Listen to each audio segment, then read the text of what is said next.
Hi there. In this segment we're going to talk about dehydrating. First thing you'll need is a dehydrator, which you really don't need. You could do the oven at low temperature or you could dry it in the sun.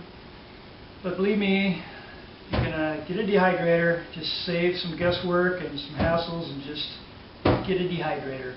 They're probably, I think I've just seen them for close to $300 for a real good one like the Excalibur, which is said to be one of the best. Otherwise you can spend as little as well under $100 to get one.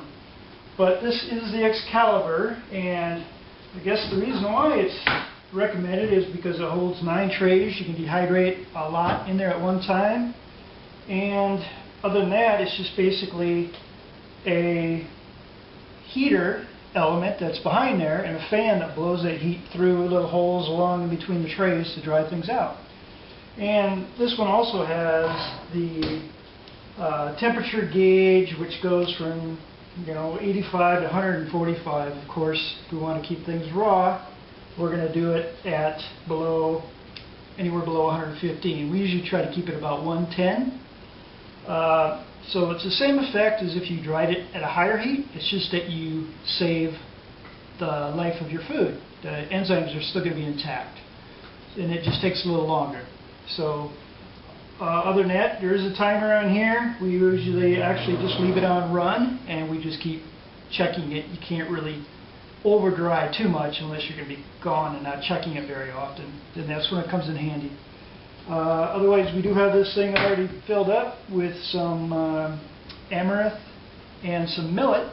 So we've sprouted these. This is what we have left to throw on the tray, and this is millet. It's just barely has grown its tail, and because it's a warmer weather, we're going to start dehydrating it now. And again, it's been less than 2 days sitting in the jar after it's soaked.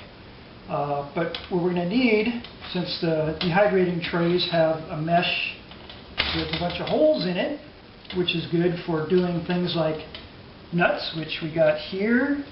It's not going to be so good for the small grains because they'll all fall through onto your dehydrator bottom or to the next tray. So we're just going to spread these out. Again, this is millet. We've already had again, amaranth and quinoa and some more millet in there. But you can see that I piled it on there pretty thick. You can actually do that with the smaller grains. You probably want to get, quarter layer thick. This is actually going to be a little much. So spatula, fingers, whatever it takes, just to thin it out. Just a little much.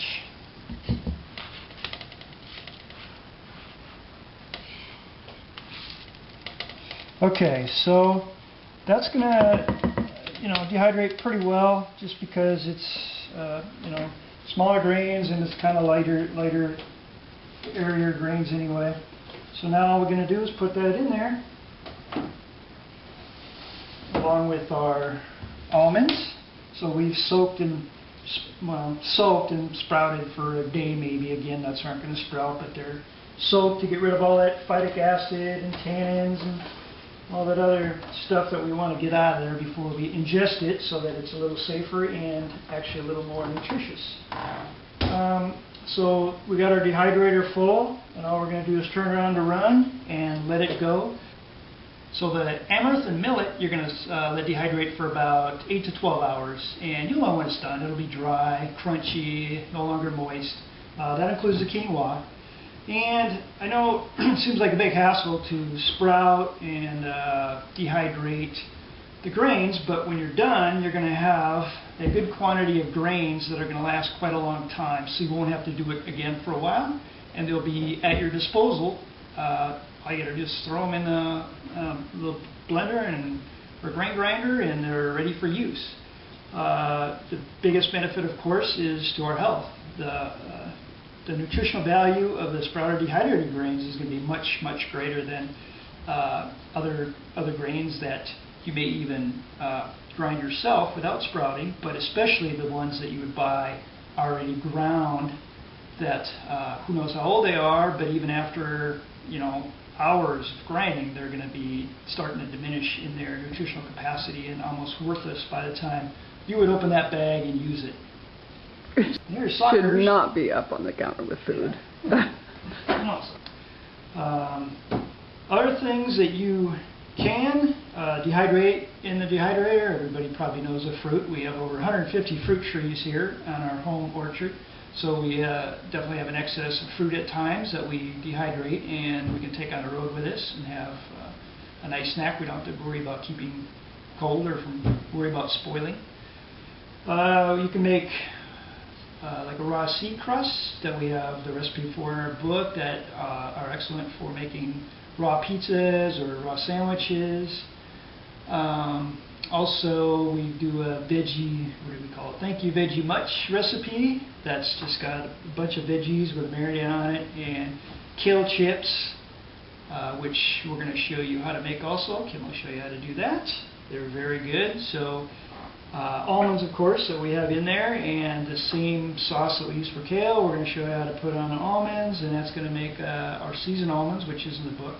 So you can have all these snacks around that are, are going to be crunchy, but they're pretty hearty. So a lot of times, sometimes you can think of chips as like, what else is going to satisfy my craving for chips? That's what I want right now. But you get some of these dried concoctions that we make, and it far exceeds the not only nutritional benefits, but even the taste of something crunchy to have on hand. So other than that, happy dehydrating.